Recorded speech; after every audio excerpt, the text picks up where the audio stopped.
ድምፅ የሚቆራረጥ ከሆነ ፕሊስ ንገሩኝ። ድምፅህ ይሰማል። በነገር ላይ ኤርሚ ቪዲዮ አለማብራቱ አንፌር ነው ብለህ የምታስብ ከሆነ ቪዲዮ አስበራለሁ እስኪስተካከልለት ነው። ችግር የለውም። አበራለሁ። ኔትወርኩ እያያችሁት ነው። እያበራ ስሉን ነው። እኔ ዋናው ድምፁ ነው የምፈልገው። እኔ ፈለገ መሆኑን አሳይቶናል። ከፍቶ ኔትወርኩ እያስቸገረው እንደሆን ስለምረዳ ዘግቶ ማውራት ይችላል። ችግር የለውም። ድምፅ ይሰማል። ፈለገ ቀጥል። እሺ፣ እግዚአብሔር ያቀርብልኝ። ለነገሩ ኤርሚ ወደ 3 ዓመት ያክል እስኪጠግብ አይቶኛል። መቼም ዛሬ ካሜራ አብራብሮ ያስገድደኝም እንትን ኔትወርክ እያስቸገረ ስለሆነ ነው። እንግዲህ ይቅርታ ጠይቃለሁ። ኦኬ፣ ሰው ስለ ቅዱሳት ስዕላት ስናወራ ብዙ ሰዎች ቅዱሳት ስዕላት መጽሐፍ ቅዱስ አይደሉም ብለው አምነው የሚያነሷቸው የመጽሐፍ ቅዱስ ጥቅሶችን ነው ከማንሳት የጀመርኩት። ብዙ ጊዜ ኦሪት ዘጸአት ምዕራፍ 20 ከቁጥር 4 እስከ 5 ድረስ ያለው የመጽሐፍ ቅዱስ ሀሳብ በተደጋጋሚ ይነሳል። ክፍሉ ምንድን ነው የሚለው? በላይ በሰማይ ካለው በታች በምድርም ካለው ከምድርም በታች ከውስጥ ካለው የማናቸውንም ምሳሌ ለአንተ አታድርግ፣ አታምልካቸው፣ አትስገድላቸውም ይላል እና ይህንን አይነት ሀሳብ በመጽሐፍ ቅዱስ ውስጥ እያለ እንዴት ኦርቶዶክስ ቅዱስ ቤተክርስቲያናችን ቅዱሳት ስዕላት መጽሐፍ ቅዱስ ነው ትላለች? ምክንያቱም እንዲህ አይነቱ ጥቅሶች ማለትም ይህን መሰል ያሉ የመጽሐፍ ቅዱስ ሀሳቦች በአጠቃላይ የተነገሩት ለቅዱሳት ስዕላት ሳይሆን ለጣዖታት ነው። እኛ ክርስቲያኖች ጣዖታትን አብዝተን እንጸየፋለን። በዚህም የመጽሐፍ ቅዱስ ክፍል በሌሎችም የመጽሐፍ ቅዱስ ክፍሎች አምላካችን እግዚአብሔር ጣዖታትን እንድንጸየፍ ስላስተማረን ክፍሉን በደንብ ልብ ብላችሁ ከተመለከታችሁት በላይ በሰማይ ካለው ከምድር በታች በምድርም ካለው ከምድር በታች ከውስጥ ካለው የማናቸውንም ምሳሌ ለአንተ አታድርግ፣ አታምልካቸው፣ አትስገድላቸው ይላል። የሆነ ሰው ከፈቃድ እግዚአብሔር ርቆ እግዚአብሔርን ከማምለክ ወጥቶ አንድን ነገር ቀርጾ የሚያመልክ የሚሰግድለት ከሆነ ያ አምልኮ ይባላል። ጣዖት አምልኮ ነው። በቤተክርስቲያናችን ፍጹም ተቀባይነት የለውም። በላይ በሰማይ ላይ ፀሐይ፣ ጨረቃ፣ ከዋክብት፣ አዕዋፍት አሉ። በታች በምድር በወንድ ወይም በሴት በእንስሳ የሚሆን በማናቸው ምሳሌ ከታች ከምድር በታች ደግሞ ካሉት ከውሃ ውስጥ በአሳዎች ምሳሌ ማንም ሰው አንዳች ነገር ቀርጾ ስሎ ማምለክ አይችልም። ለምሳሌ ሰዎች አንበሳ ሊስሉ ይችላሉ። አንበሳ መሳል ኃጢአት አይደለም። ሰዎች ሆነ የሳሉትን ነገር ግን አምላካችን ገዢያችን አንተ ነህ ብለው የሚያመልኩት ወርሺፕ የሚያደርጉት ከሆነ ግን ያ ጣዖት አምልኮ ነው። ስለዚህ ቅዱሳት ስዕላት መጽሐፍ ቅዱሳዊ አይደሉም። ብዙ ጊዜ በተደጋጋሚ የሚነሱት ሀሳቦች እነዚህ ስለሆኑ ማለት ነው። ለመሆኑ ቅዱሳት ስዕላት መጽሐፍ ቅዱሳዊ ናቸው ወይ ስንል ኦፍኮርስ መጽሐፍ ቅዱሳዊ ናቸው። መጽሐፍ ቅዱሳዊ ናቸው። ሊያውም በአምላካችን በእግዚአብሔር በቀጥታ የታዘዙ መጽሐፍ ቅዱሳዊ የሆኑ ንዋያቶቻችን ናቸው እኛ ለክርስቲያኖች። ለምሳሌ ያክል በዚሁ የመጽሐፍ ቅዱስ ክፍል ኦሪት ዘጸአት ምዕራፍ 25 ከቁጥር 18 ላይ ስትመለከቱ አምላካችን እግዚአብሔር 2 ኪሩቤል ከተቀጠቀጠ ወርቅ ስራ ብሎ እንዳዘዘ እንመለከታለን።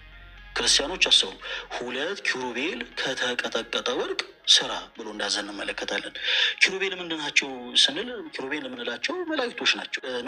በቤቱ ግልገሉ ዙሪያ ለአምልኮተ እግዚአብሔር በተሰራው መቅደስ ውስጥ በውስጥና በውጭ በአንድ ቦታ ብቻ ሲሆን በውስጥና በውጭ በሁለቱም በኩል የኪሩቤል መላእክት ስዕላት እንዲሳሉ በዚህም የመጽሐፍ ቅዱስ ክፍል አምላካችን እግዚአብሔር እንዳዘዘ እንመለከታለን። እንደውም ቁጥር 27 ከፍ ብላችሁ ስታነቡት ከ27 ጀምሬ ላንብብላችሁ። እንደዚህ ይላል፣ ኪሩቤልንም በውስጠኛው ቤት አኖራቸው፣ የኪሩቤል ክንፎቻቸው ተዘርግተው ነበር። የአንዱ ኪሩብ ክንፍ አንደኛውን ግንብ ይነካ ነበር፣ የሁለተኛውም ኪሩብ ክንፍ ደግሞ ሁለተኛውን ይነካ ነበር። የሁለቱም ክንፎች በቤቱ መካከል እርስ በርሳቸው ይነካኩ ነበር። ከዛስ ኪሩቤልንም በወርቅ ለበጣቸው፣ በቤቱም ግንብ ሁሉ ዙሪያ በውስጥና በውጭ የኪሩቤልንና የዘንባባ ዛፍ የፈነዳ አበባ ምስልን ቀረጸ ይላል የመጽሐፍ ቅዱስ ክፍል። ስዕላት መጽሐፍ ቅዱሳዊ ናቸው ወይንስ አይደለም ከሚሉ ሀሳብ ስንጀምር፣ አዎ ቅዱሳት ስዕላት መጽሐፍ ቅዱሳዊ ናቸው። ብዙ ጊዜ ቅድም እንዳልኳቸው ፕሮቴስታንት እህት ወንድሞቻችን ካለማወቅ ቅዱሳት ስዕላት መጽሐፍ ቅዱስ አይደሉም ለማለት የሚያነሷቸው የመጽሐፍ ቅዱስ ጥቅሶች በአጠቃላይ ስዕላትን የሚያጠይቁ ሳይሆኑ ጣዖታትን የሚያጠይቁ ናቸው። ባይዘወይ ለምሳሌ ሉተራን ቸርች በመቅደሶቻቸው ውስጥ በቸርቾቻቸው ውስጥ ስዕላትን ይጠቀማሉ፣ ኢቫንጀሊካል ተብሎ የሚጠሩ ማለት ነው።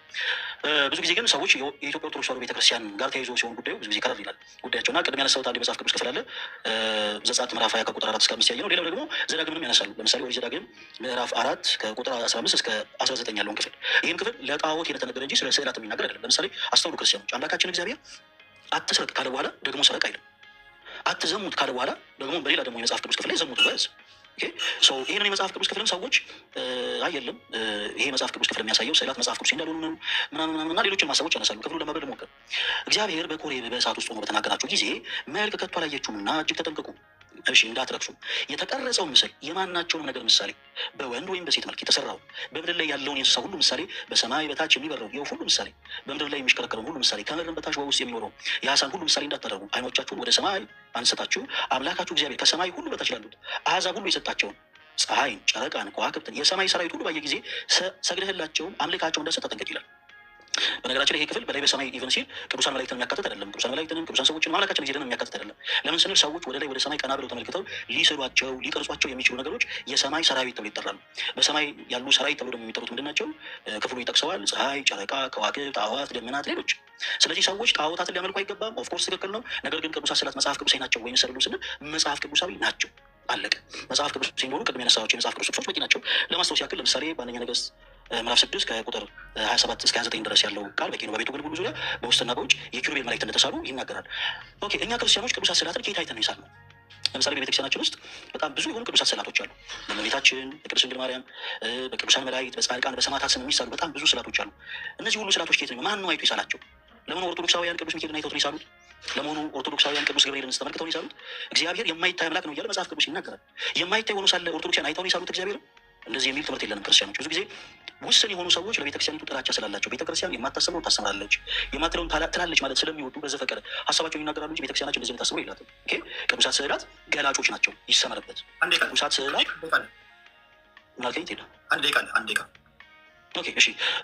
ቅዱሳት ስዕላት በቤተክርስቲያናችን ያላቸው አገልግሎት ገላጮች ናቸው። በመጽሐፍ ቅዱስ የተቀመጠውን ሀሳብ ገላጭ አድርጋ ቅዱስ ቤተክርስቲያናችን የምትሰብክባቸው ልሳኖቿ ናቸው። ቋንቋ በሶስት ይከፈላል። አንደኛው ቋንቋ ሊትራል የሆነ ላንጉጅ ነው፣ እዚህ ውስጥ ያለ ነው እኛ የምንግባባበት። ሁለተኛው ቋንቋ ደግሞ የምልክት ቋንቋ ነው። በምልክትም ቋንቋ ቤተክርስቲያናችን ትሰብካለች። ሶስተኛው ቋንቋ ስዕላዊ ቋንቋ ነው። ስለዚህ በሁሉም አይነት ቋንቋ ወንጌልን ለዓለም የምትሰብክ ቤተክርስቲያን ስላለችን ስዕላዊ በሆኑ ቋንቋችን ማለት ገላጭ በሆነ መልኩ በመጽሐፍ ቅዱስ የተቀመጠውን ሀሳብ በመጽሐፍ ቅዱስ የተቀመጠውን ኮንሰፕት በአጠቃላይ ስዕላዊ በሆነ ገላጭነት ትሰብካለች። ቅዱሳት ስዕላት በቤተክርስቲያናችን ያላቸው አገልግሎት ገላጮች ናቸው ማለት ነው። የቤተክርስቲያን ልሳኖች ናቸው፣ ወንጌል የሚሰበክባቸው ቋንቋዎች ናቸው ማለት ነው። አመሰግናለሁ። ጊዜ ያክፈልኝ። 10 ደቂቃ ተጠቅማል። 10 ደቂቃ ኤርሚ 10 ደቂቃ አለ ጊዜ አንተ። እሺ አመሰግናለሁ። እሺ ወንድሜ ቴዲ፣ እንደዚሁም ወገኖች ቴንኪው። ቀጥሎ ባለው መርሃ ግብር ላይ የወንድማችን ዲያቆን ፈለገ ቪዲዮ እንዲከፍትልኝ ደስ ይለኛል። እንደዛ ቢሆን ጥሩ ነው። ቪዲዮ መከፈት አለበት፣ የግድ ነው። እስከዛሬ ድረስ ቪዲዮ እየከፈተ ነው የሚያገለግለው። ለአሁን እንደዚህ አሁን ለ10 ደቂቃ ያው ኔትወርክ ሊሆን ይችላል ብዬ በሚል በማሰብ ያለው። ከዚህ በኋላ ግን ባሉት ፕሮግራሞቻችን ጥያቄና መልስ የሚሆን የትኛው ላይ ቪዲዮ ከፍቶ ያወራል እላለሁኝ። ቴንኪው። እሺ እንግዲህ ወገኖች ሰላም ብያለሁኝ። ወደ ጉዳዩ ላይ ስገባ በመጽሐፍ ቅዱስ የእግዚአብሔር ቃል መጽሐፍ ቅዱሳችን የእግዚአብሔር ቃል በብሉይና በአዲስ ኪዳን ላይ በሁለት ኪዳናት የተከፈለ ነው። እግዚአብሔር አስቀድሞ ህዝቡን እስራኤልን ከግብፅ ምድር ከዚህ መካከል ከአሕዛብ ወይ ደግሞ ከኔሽን መካከል መርጦ ህዝቤ ብሎ ሲለው ከግብፅ ምድር ካወጣ በኋላ ወደ ሲና ምድረ በዳ አመጣቸው። በተራራው ላይ እግዚአብሔር ስብሰባ አደረገ። ለህዝቡ ለእስራኤል ራሱን ገለጠ። በሚነድ እሳት ራሱን እግዚአብሔር ለእስራኤል ገለጠ። ለባሪያው ለሙሴም ተናገረ። በሲና ተራራ ላይ ትእዛዝ ሰጠ። ደቂቃዋ አጭር ስለሆነች ነው የምፈጥነው፣ ልብ በሉ። በዛ ክፍል ላይ ጌታ ከተናገረበት አንዱ በዘጸአት መጽሐፍ ምዕራፍ 4 ቁጥር 20 እንደዚሁም በዘሌዋውያን መጽሐፍ ምዕራፍ 26 ቁጥር 1 ላይ እግዚአብሔር እኔ አምላካችሁ እግዚአብሔር አምላካችሁ ቀናተኛ አምላክ ነኝና ከኔ በቀር ሌሎችን አማልክት እንዳታመልክ በላይ በሰማይ በታች በምድር የተቀረጹ የማናቸውን ምስልና ምሳሌ እንዳታደርግ ብሎ እግዚአብሔር ይህን ትእዛዝ ሰጠ። እንደዚሁም በዘዳግም መጽሐፍ ምዕራፍ 4 ቁጥር 15 እስከ 19 ድረስ ባለው ላይ በላይ በሰማይ በታች በምድር ያሉ የሰማይ ከዋክብትን ፀሐይና ጨረቃን በወንድና በሴት መልክ የተምሳለን የትኛውን ማናቸውን ነገር አምልካቸው ሰግደላቸው እንዳትረክስ ተጠንቀቅ ብሎ እንደውም ስዕልና ቅርጻ ቅርጾችን የሚባሉት ነገሮች ሁሉ ማምለክና መስገድ መርከስ ነው ብሎ ያህዌ በሲና ሕግን በሰጠበት ለህዝቡ ለእስራኤል የተናገረበትን እግዚአብሔር ቃል ያለን። ይህንን ብሎ ትእዛዝ የሰጠን ጌታ ግን ደግሞ መልሰ ደግሞ ቀረጽ ብሎ ያላቸው አሉ። ትእዛዝ ሲሰጥ ማለት ለባሪያው ለሙሴ ትእዛዝ ሲሰጥ ይቀረጹ ብሎ ራሱ እግዚአብሔር ትእዛዝን የሰጠበትን ነገር ደግሞ እንዲሰራ እግዚአብሔር አዟል። ይህንንም በተራራው ላይ እንዳሳየው ምሳሌ ብሎ ሙሴ እግዚአብሔር ሰው 40 ቀን በሲና ተራራ ላይ በቆየበት ሰዓት ላይ እግዚአብሔር በመንፈሳዊው ዓለም ያለውን የእሱ ሊያሳየው የነበረውን ያሳየውን መንፈሳዊ ዓለም ላይ ያለው ነገር በዚህ በገሃዱ ዓለም ላይ አውርዶት እንዲሰራ በሲና ተራራ በቆይታው በነበረበት ሳለ መገናኛው ድንኳን እንደዚሁም ታቦቱ በታቦቱ ላይ የሚደረገው የስርየት መክደኛ 2 ኪሩቦች ከተቀጠቀጠ ወርቅ ከግራር እንጨት እየተባለ የህብስት ገበታ የመቅረዝ የዕጣን መሰዊያ እንደዚሁም የነሐስ መሰዊያ የመታጠቢያ ሰን የአስቆጣ ቁርበት የውጭ የውስጥ የሚባሉትን በሙሉ እግዚአብሔር ለባሪያው ለሙሴ ዲዛይኑን በሰማይ ስርዓት ላይ አሳይቶታል። ይህንንም በዘጸአት መጽሐፍ ምዕራፍ 25 ቁጥር 40 ላይ እግዚአብሔርን ቃል ታገኙታላችሁ። እንደዚሁም በዘጸአት መጽሐፍ ምዕራፍ 27 ቁጥር 8 ላይ ታገኙታላችሁ። በሐዋርያት ሥራ መጽሐፍ ምዕራፍ 7 ቁጥር 44 ላይ ይህንኑ የአዲስ ኪዳን አገልጋዮችም ደግሞ ይናገሩታል። እንደዚሁም ደግሞ በዕብራውያን መልእክት መጽሐፍ ምዕራፍ 8 ቁጥር 5 ላይ ይሄ ቃል እንደዚህ ተጽፏል ማለት ነው። በተራራው ላይ እንዳሳየው ምሳሌ ለማድረግ ተጠንቀቅ ብሎ ምንድነው ስራ ያለው? በዛ ውስጥ የሚሰራቸው የነበረው ድንኳን፣ ታቦት፣ የህብስት ገበታ፣ መቅረዝ፣ የዕጣን መሰዊያ እንደዚሁም ደግሞ የህብስት ገበታ፣ የዕጣን መሰዊያ፣ የመታጠቢያ ሰን እንደዚሁም እንስሶች ሲታረዱ የሚሰዉበት መሰዊያው ጭምር ማለት ነው። ይህንን ለባሪያው ለሙሴ በዚህ መሰረት ባሳየው መሰረት ስራ ብሎት እግዚአብሔር ይሄና ሌሎችን ሁሉ ትእዛዝ ሰጥቶታል። ኦኬ እንግዲህ ደቂቃ አጭር ስለሆነ በኋላስ ይሄ ለሙሴ ነው። እንግዲህ ይሄ ለሙሴ ነው። የመገናኛው ድንኳን ወይ ደብተራ ኦሪት ተብሎ የሚባለውን ባዘዘበት ጊዜ ላይ እግዚአብሔር ለባሪያው ለሙሴ በሲና ተራራ ላይ ተናግሮታል። ምን መስራት እንዳለበት፣ እንዴት መስራት እንዳለበት፣ መጠኑ ምን ያህል መሆን እንዳለበት፣ ርዝመቱ ምን ያህል መሆን እንዳለበት፣ በወርቅ የሚለበጠውን በወርቅ ከወርቅ የሚሰራውን ከወርቅ እንደዚሁም ከግራር እንጨት የሚቀርጸውን ከግራር እንጨት ብሎ እግዚአብሔር ትእዛዝን ጽፎለታል። በተጻፈ ትእዛዝ ወይ ደግሞ በሰው በነገረው ትእዛዝ መሰረት ሰርቶታል ማለት ነው። እሺ ሁለተኛ ያው እንግዲህ የመገናኛው ድንኳን ተሰርቶ ካለቀ በኋላ እስከ ዘመነ ዳዊት ድረስ ሄዷል።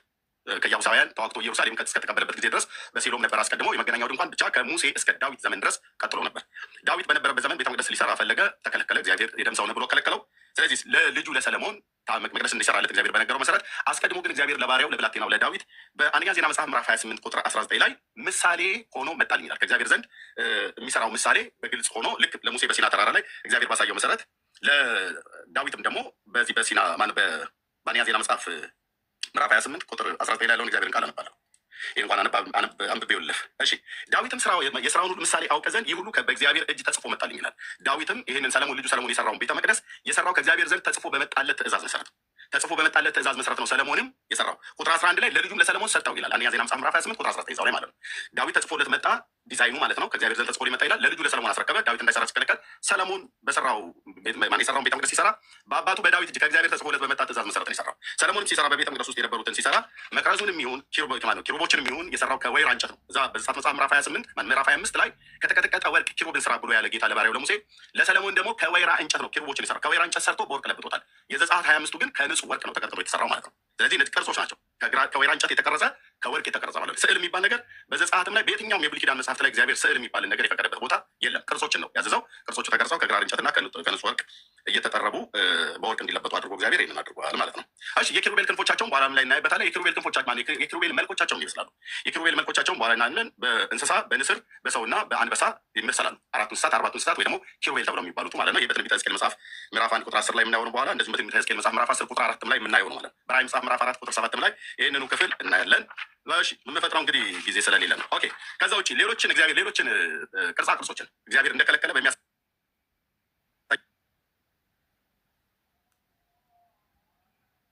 እርጉም ይሁን ብሏል ያህዌ።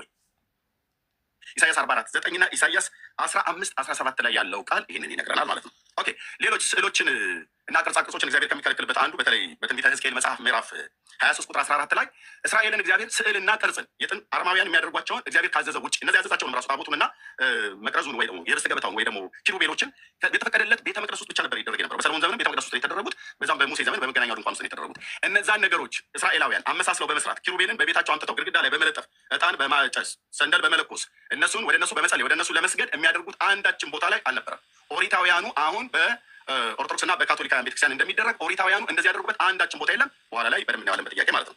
ስለዚህ እግዚአብሔር የጥንት አሶራውያንና ባቢሎናውያን እንደዚሁም ደግሞ የሶሪያ ጣዖታትን በሴት በወንድ መልክ የተሳሉትን እስራኤል ሲያደርጉ ለምሳሌ በይሁዳ ንጉስ በምናሴ ዘመን ማለት ነው፣ በአካዝም ዘመን እንደዚሁ አይነት ልምምድ ነበራቸው። አምጥተው የሶሪያን የደማስቆ ጣዖታትን አምጥተው በቤተ መቅደሱ ስዕላቸውን ሁሉ ስለው በትንቢተ ሕዝቅኤል መጽሐፍ ምዕራፍ 8 ላይ ልብ በሉ፣ የምፈጥነው ደቂቃ ስለሌለ ነው። 15 እስከ 20 ደቂቃ ነበር መሰጠት የነበረበት፣ ግን ችግር የለውም። ስለዚህ በእነዚህ መጽሐፍቶች ክፍል ላይ እግዚአብሔር የአረማውያንን ጣዖታት አምጥተው በቤተ መቅደስ ውስጥ በማስቀመጣቸው ስዕልን በመሳላቸው በትንቢተ ሕዝቅኤል መጽሐፍ ምዕራፍ 28 አልኩኝ፣ ሁለተኛ ዜና መጽሐፍ ምዕራፍ 28 አልኩኝ። በእነዚህ ሁሉ ጊዜያቶች ላይ አምጥተው እግዚአብሔርን ያሳዘኑበትና በትንቢተ ሕዝቅኤል መጽሐፍ ምዕራፍ 37 ቁጥር 23 14 ላይ ደግሞ በተለይ ስዕላትን የአሶራውያንን ስዕል ማለት ነው ስዕላቸውን ተከትላ እስራኤል እንዳመነዘረችበት በዚህም እግዚአብሔር እንደቀሰፋቸው ከምድራቸው እንዳስወጣቸው ከምድራቸውም እንደበተናቸው እግዚአብሔር ቃል በስሙ ይናገራል። አንዱ እስራኤል ደጋግሞ ወደ አሕዛብ ምድር ከተማረከበት ነገር አንዱ እግዚአብሔር አንዱ አልኳል ወይስ አንዳለኝ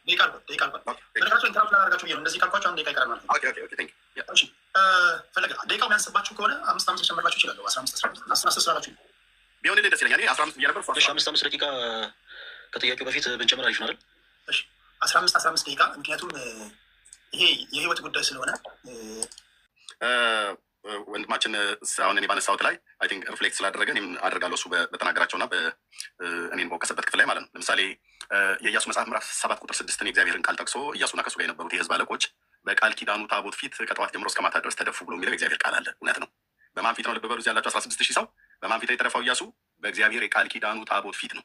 ያህዌ ክብሩን ባኖረበት ሁለቱ የድንጋይ ጽላቶች በውስጡ ባሉበት በስርየት መክደኛው ላይ እግዚአብሔር በዛ እገኛለሁ ብሎ ባለበት በታቦቱ ፊት ነው የተደፋው። በስዕል ፊት አይደለም የተደፋው። በሆነች ሴትዮ ፊት ስዕል ፊት፣ በሆነ ወንድ ሰውዬ ስዕል ፊት አይደለም የተደፋው።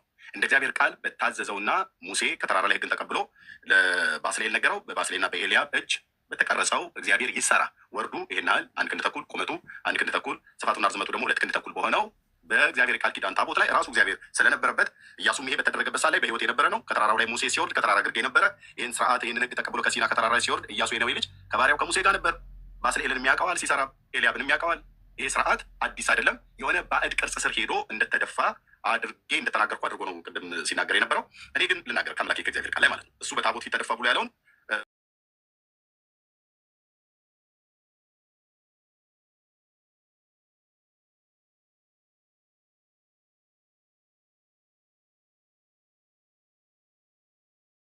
እርኩስ ነው ብለሃል ነው ያለኝ። እኔ አላልኩም እንደዛ። ታቦት እርኩስ፣ የእግዚአብሔር ቃል ኪዳኑ ታቦት ብሉይ ኪዳን ላይ የነበረው እርኩስ አይደለም። እዛ ብሉይ ኪዳን ላይ ይቀረጹ ብሎ ያላቸው ነገሮች እግዚአብሔር በሙሉ እርኩሶች አይደሉም፣ ቅዱሳት ናቸው። እንደውም ቅዱሳትም እንዲሆኑ በዘጸአት መጽሐፍ ምዕራፍ 30 ላይ በተጻፈው እግዚአብሔር ቃል መሰረት የተሰራ ቅብአ ዘይት አለ፣ ሁሉ ይቀደሳል ማለት ነው። የነካቸው ሁሉ ይቀደሳል፣ ደግሞ ያያቸውም ሁሉ